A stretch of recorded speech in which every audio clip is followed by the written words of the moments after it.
A party mix-up. Our annual summer BBQ party was in full swing.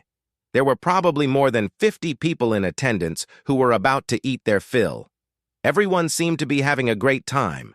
They were swimming, playing one or more of the many games on the lawn, dancing to music from the speakers on the makeshift dance floor, or crowding around the bar. The whirring of the blender for margaritas, with its ever-changing revolutions as the bartender hopelessly tried to meet the demand, filled the air. Some were just carrying on idle conversations to meet couples they hadn't seen in a while, sipping their favorite icy cocktails. Little kids were in the pool, including our 2 teenagers. Older teens flaunted each other or lounged seductively around the pool in lounge chairs. Dads were looking at the teenage girls in bikinis from behind their sunglasses, thinking something ill-advised about them. Some moms were furtively glancing at the stout young men, too. But it didn't bother anyone. Frankly, I think all the wives were eagerly wondering what kind of animals their husbands would turn out to be in bed this evening after staring at the young Nubian ladies all day.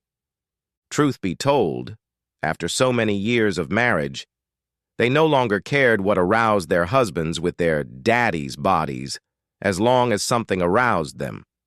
Of course, all the couples had a look but don't touch policy when it came to business. Apparently everyone except my wife. How did I know my beloved wife was cheating on me? It all started a few weeks ago when I suspected something was wrong in my marriage. My suspicions were based on little things, but after almost 17 years together, you can just sense when something isn't right.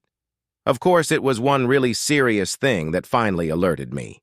It was when I came home early one day, in the middle of the afternoon, and saw the 2 of them making love on my bed like a couple of star-crossed stars. That's when I realized it. Audrey was cheating on me.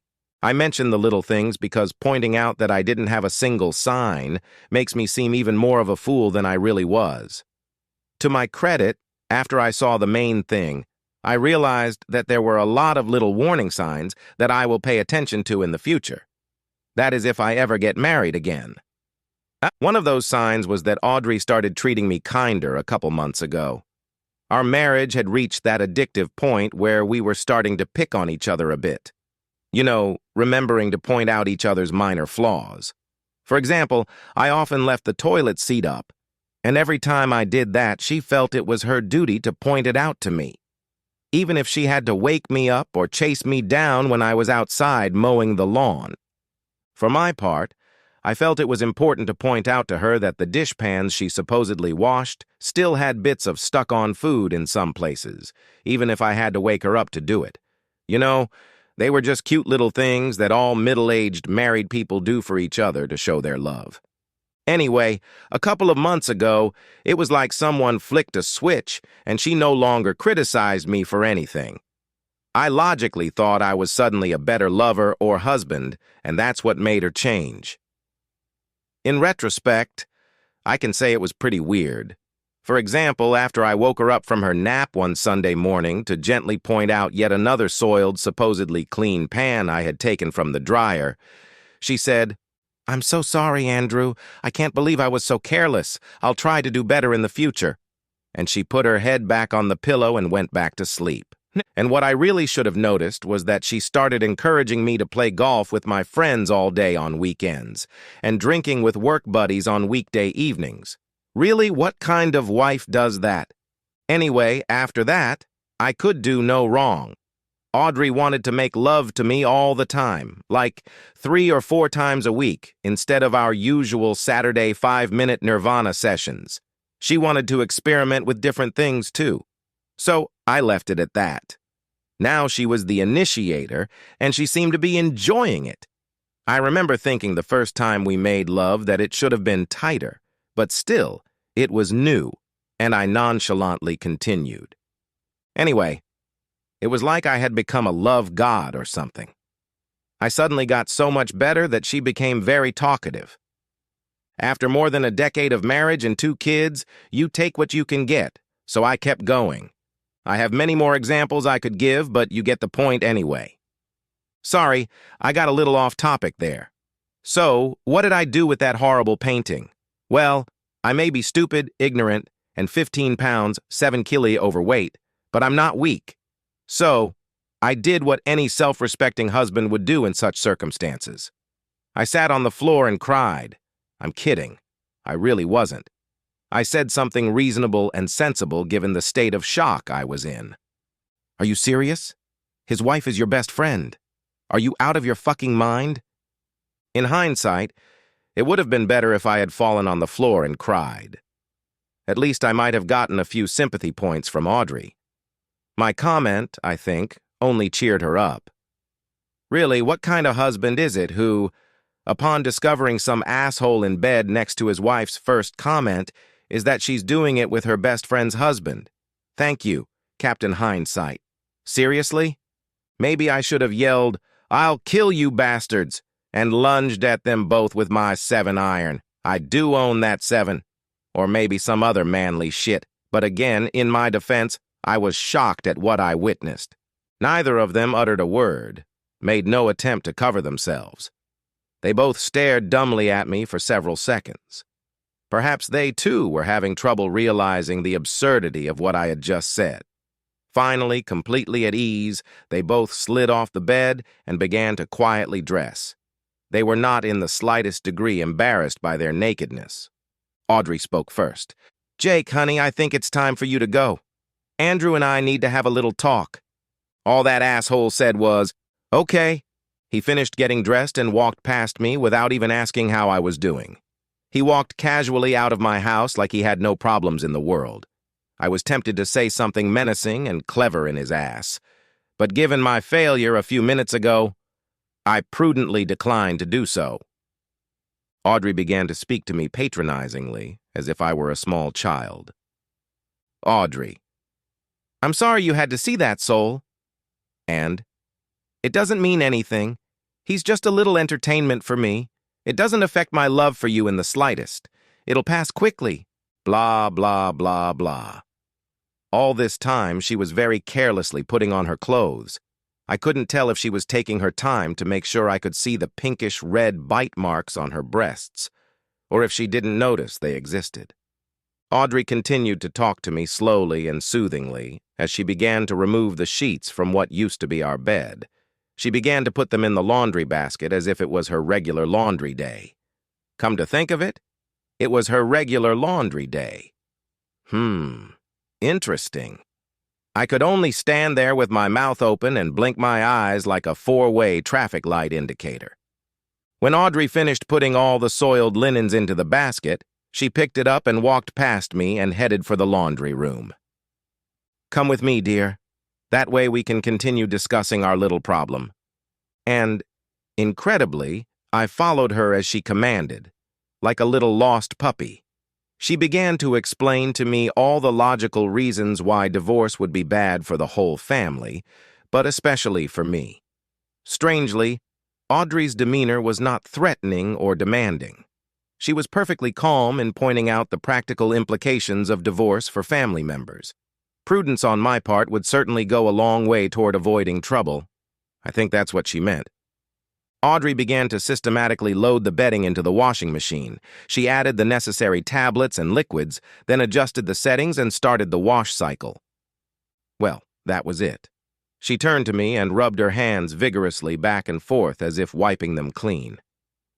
"It's better now. I'm so glad we understand each other." And she patted me lightly on the shoulder and walked away. "Oops, I have to go pick up the kids," was her parting remark. I stood there like a statue for the better part of 10 minutes, maybe an hour. I have no idea. I've been told that when a man is in a state of shock, he does what he knows. He becomes like a Samsung PowerBot robotic vacuum cleaner with a set program and does his chores. And that's exactly what I did for the next few weeks. Oh, I told myself, I'm not going to put up with her crap. I stayed up nights thinking up all sorts of ways to kill her and her lover without going to jail. I started devising clever surveillance plans to gather more evidence of her cheating. Then I asked myself, what exactly more evidence do I need? and I focused my efforts on making detailed and elaborate plans to take the money and disappear into a tropical paradise surrounded by half-naked natives indulging my every need and fantasy. But what I actually did was nothing. Well, almost nothing. I made sure I never came home from work early again. When it was time to go to work, I would leave. When it was time for dinner, I ate it. Every Saturday morning, I would mow the lawn as usual. When it was time for bed, I'd go to bed. Yes, in my bed next to my wife. Of course, I vowed never to make love to that traitor again. That promise, made to myself, lasted all 3 nights. Now comes the weirdest part. My wife never said another word about her cohabitation with Jake. It was like that horrible day was a mirage. Our lovemaking went from 3 or 4 times a week to 5 or 6. She became more athletic and varied. Her dinner dishes became more exotic and delicious. She was more submissive to me than at any other time in our marriage. Audrey had always been a good mom, but now she had turned into a super mom. She has become a true Stepford wife. Oh, I'm sure she was still making love to Big Jake, as I heard her call him repeatedly on that fateful day. I just never saw any evidence or even a hint that she was. I was slowly becoming immune to her other life, which I'm sure was her strategy. My life, on the other hand, has never been better. I have to admit that I pretty much put her infidelity out of my mind, happily sticking my head in the sand, so to speak. At least until the kids turned 18, and then this fool went and destroyed my dilapidated house of cards and my fictional fantasy world. She invited her lover to our annual barbecue. My annual barbecue! So, that brings us to today. I still couldn't believe my wife had the nerve to invite her lover, his wife and kids to our annual summer barbecue. But I finally had a real plan. It took money and time to put it together. But by D-Day, I was ready. I tried to stay inside and stay close to the front door, because today was going to be the end of it all. I could tell Audrey was nervous, too. She must have suspected I was up to something because she kept watching me. I'm sure she was worried and her lover was 30 minutes late. Finally, the doorbell rang. I quickly went to the door, ahead of Audrey by a moment, and swung it open. Sure enough, there stood the jerk with a smirk on his face that no one would mistake for anything else. Before I could say a word, their 2 kids, Jess and Jessica, whizzed past us, already in their swim trunks. They told their parents they were going to join our kids, Katie and Caleb, in the pool. They waved to my wife and I, said hello, and left. While I stood there staring at Jake's sanctimonious grin, Audrey and Addie kissed on both cheeks. Audrey, thank you so much for having us over again. We just love your parties. I briefly wondered why that jerk would want to sleep with my wife when he was married to that cold-blooded vixen. After a couple of drinks, my wife was a hair away from a 7 on a scale of 10, but Addie was as close to a 10 as any twice-born mother could be. I hugged her tightly. I probably held her too close and for too long, because she threw me a perplexed and wary look when I finally let her go. The asshole silently held out his hand. He could barely contain his glee at how he was embarrassing and humiliating me. We were still standing in the hallway when I reached into my pants pocket and pulled out a flash drive and a roll of quarters. I handed Addie the flash drive and then rolled the quarters into my palm. Thanks, Andrew, but what are these? She looked at the flash drive curiously. It's an explanation of why I'm going to do this. I clenched my jaws tightly because I knew it was going to hurt. I leaned back and, gathering all my strength, punched Jake with my $10 fist right in his condescending nose. I had to do it because Jake was younger, stronger, taller, fitter, and outweighed me by 30 pounds, 6 kilograms. Aren't wife lovers always like that? What would be the point if they weren't? Why would a woman choose a lover who was as old, soft, and pathetic as her husband? Anyway, I wanted to make sure he fell. And he did fall. Jake's nose exploded, blood, snot, and gristle splattered in all directions. And quarters. The quarters flew in all directions. They exploded and bounced off the tile floor, making a hell of a rumble. My arm didn't explode, but it felt like it did. The searing pain pierced all the way to my shoulder, but I'd never felt so good in my life. The humiliation of the past few weeks vanished in an instant. I could feel the adrenaline rushing through my veins. I guess I felt that survivor's high that soldiers talked about after a battle because they were lucky enough to experience it. I have no doubt that in a fair fight, Jake probably would have killed me. But that asshole didn't deserve a fair fight. He deserved what he got and more. Let's hope that, and even more, is that his wife divorces his lying asshole. She and her kids deserve better. Come to think of it, so do I and my kids. Time seemed to flow like it was in slow motion. Addie cried out in frustration, but remained frozen in place with beautiful dark brown eyes as big as saucers. Audrey fell to her knees, trying to comfort her semi-conscious lover, and I noticed a crowd starting to gather. Word of this must have spread quickly, because our living room began to fill quickly with revelers. Some of them were dripping water on Audrey's new Berber rug, because they had just jumped out of the pool to see what all the fuss was about. "Andrew!" Addie shouted, looking at me incredulously. "Are you out of your mind? Why on earth would you do that?" She pointed to her squealing, pig-like husband lying on the floor beside her. She begged me to try to explain what happened. "Because, Addie, your asshole husband has been making love to my wife for over 6 weeks. There was a loud bang, and the Italian tile floor shook slightly as my wife landed on it and fainted. Ouch! That should have left a mark. Despite the shock, steam began to roll out of Addie's ears. I found it interesting that she didn't question the veracity of what I had just told her. Someday, I'd have to ask her about it. "It's all on a flash drive. There are pictures, videos, and audio," I continued, pointing to the small green plastic flash drive she was still clutching in her hand. "It's a good thing we have a big living room, because everyone but the little kids piled in to watch the show. Little kids don't pay attention to anything but their own world. So they just kept swimming and grabbing each other's hands. Both Jake and Audrey started to come around. I started to worry because it didn't seem like the flow of blood from his nose had slowed down. Maybe it was just the blood on the hard floor spreading thinly and quickly, but it still seemed like a lot of it to me." My wife sobbed. "How could you do this to me? I told you it was nothing, that it would be over soon, and no one even knew about it." "Because, dear wife, I just wanted you to feel a fraction of the humiliation I was feeling, and about no one knowing." I turned to face our stunned and whispering audience. I raised my hands to calm the gathered crowd. "I really apologize for the commotion, guys." I pointed to the blood-soaked floor where Jake and Audrey lay. "There's no cause for concern. I'd like everyone to go back outside and enjoy the party. But first, I have a question for you." I noticed Audrey stood up and stepped back with a sagging jaw. "How many of the people here knew or even suspected that my wife and Big Jake were having an affair?" Several hands began to slowly rise as the suddenly shy party members furtively looked at each other.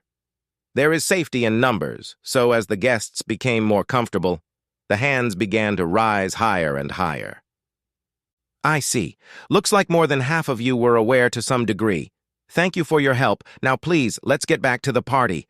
This will be our last party, so I really want you all to have a good time. The table will be full soon." It was at that moment that Addie punched a shocked Audrey right in the nose with, pretty much, the same result as my punch to Jake's nose. Everyone in the room flinched and yelled, "Oh!" as she collapsed to the floor a second time, really this time in a sitting position. Audrey clutched her nose, throwing her head back, desperately trying to stop the blood that was pouring out of her as she continued to howl. Addie leaned over, trying to help her up to her shit-covered husband to his feet. She spoke with a controlled fury that was a little unnerving. "Listen to me, Jake. Get your ass up off the floor and get to the trauma center. After that, I don't care where you go as long as you don't go home. The kids and I are going to stay and enjoy the party. Besides, When my ex-best friend stops crying and bleeding, we'll have a little talk with her. No, but I have to go to the... You broke my nose. Nobody cares, Audrey. As big as your nose is, I probably made it look better on your fat face. Now come with me so we can talk in private. She grabbed my wife by the hair and literally dragged her like a caveman across the floor toward the back of the house. Audrey was kicking, screaming, and crying the whole way. I'm sure it took a lot of strength for Addie to do that, but honestly, the floor was pretty slippery from blood and stuff, so... I even chuckled a little when I saw a couple of quarters stuck to Audrey's face as she slid past. I know I'm a terrible person. Okay, that last sarcastic comment Addie made about Audrey's face was probably unfair. My wife's nose was, a little prominent, but her face wasn't fat. I liked her nose. It looked like Jennifer Grey's beak. I'd always had a thing for Baby, but I was sure that after the blow she got, Audrey's nose would be forever changed too. Too bad. So sad. That's her problem.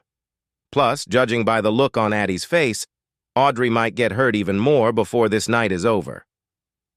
I've always liked Addie, but right now my admiration for her was just off the charts. Unlike me, when faced with a shocking situation, she went about her business like a boss. Her quick, decisive action and statement seemed to impress everyone. So the crowd began to disperse to the backyard for hamburgers and hot dogs. I could even hear old Mrs. Johnson saying to her husband as she took him outside, "I told you this was going to be a great party, Jack. Come on, let's go find us some margaritas." I was torn. Honestly, I was a little worried about Audrey's safety in Addie's clutches, but someone had to grill. People were getting hungry. I chose the grill as my priority. I kept sneaking glances toward the house, but since there were no sounds of crashing furniture, dishes, or cries of pain coming from inside, I continued my duties as grill master. Not to brag, but people always say I make the best burgers in town. The key is to use real wood or briquettes if you must, but never gas. Only dinks. Double income, no kids. Use gas. That's because if you use gas, a real child won't eat anything cooked on it. Anyway, my other secret ingredient was marijuana. Okay, I'm just kidding. It's actually a special blend of various spices, 3 kinds of grated cheese, and Worcestershire sauce. The meat, of course, had to be fresh, never frozen. The top of the tenderloin had to be tenderized in an 80-20 ratio. Usually all the guys would come up to me as I stood at my post and worked the grill. They were always trying to elicit from me the composition of the secret ingredients. I never gave them away because then they wouldn't be secret ingredients, would they? But today, none of the guys came up to me. Not one. Not even to just chat. It made me wonder why that was the case. Come on, it doesn't matter now. I've already DNA'd my kids, so who cares? However, most of their wives came up to me at some point and expressed sympathy for my concerns. They asked if there was anything they could do to help and all that other stuff that moms do. I think it's on their genetic level. 2 of them made sure I had their cell phone numbers just in case. At one point, Addie, with Jess and Jessica in tow, purposefully approached me. I'll be honest, I was a little scared. I mean, after the right punch she nailed Audrey with, and the fact that even though I was only a messenger, I had seriously messed up her world. So I took a couple steps back, just in case. But there was no need to worry. She wrapped her arms around me and hugged me tightly. If I wasn't a man, I might have thought a hug was a little off-putting for a barbecue. She squeezed me so tightly that I felt her on my chest. When she finally let go of me, she said with disgust, "Sorry, Andrew, we've eaten and are running away, but it seems my idiot husband can't even register himself at the hospital without my help." She shook her head grudgingly. "He better get used to doing everything on his own." At that moment, I thought of Audrey. I looked over Addie's shoulder at the house again.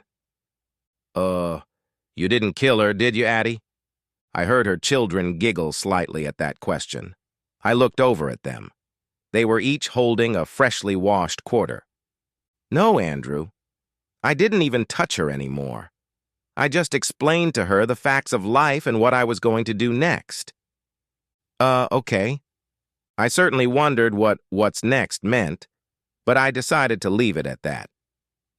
All three of them popped out of the yard to meet their Lyft driver. I wonder what Addie said to my ex-wife. I'll have to be sure to ask her sometime. About 20 minutes later, just as I was finishing cleaning the trash off the grates while everyone was still stuffing their faces, I saw my wife bashfully approaching me. She didn't have any obvious new physical injuries, but she looked a bit like a raccoon with her two black eyes. They'll definitely get worse in the next few days, I thought. Her nose was already swollen and twice its usual noticeable size. The blood-soaked pieces of toilet paper stuffed into each nostril, along with the makeup dripping down her cheeks, didn't improve her appearance either. "I've never been so humiliated in my life," she snorted. "I'm sorry, honey, but in my defense, I told you it wouldn't last. If I had known it would upset you so much, I would have quit. How could you embarrass me like that?" I started to get annoyed, but she continued. "I mean, this day can't get any worse," she whined, looking around and noticing that everyone was looking in our direction. They were probably hoping for more fireworks. "Yeah, maybe," I interrupted knowledgeably, continuing to scrape furiously at the grill. "Are you Audrey Smith?" said a slightly angelic-looking lady in her 20s who stealthily approached us and asked for my wife.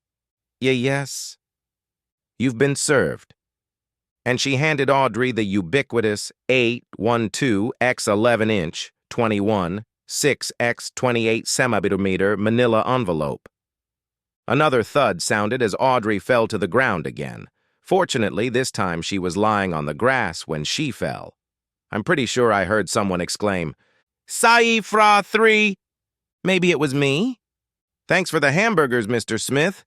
And the cute, round-cheeked little process server happily popped out of the gate. I felt like the king of the world, standing there with Brookstone spatula in hand, chef's hat tilted at just the right angle, and a grease-stained free Los Angeles Dodgers grill smock. I proudly stuck out my chest, majestically surveying my realm. A real man. Hell yeah! The end!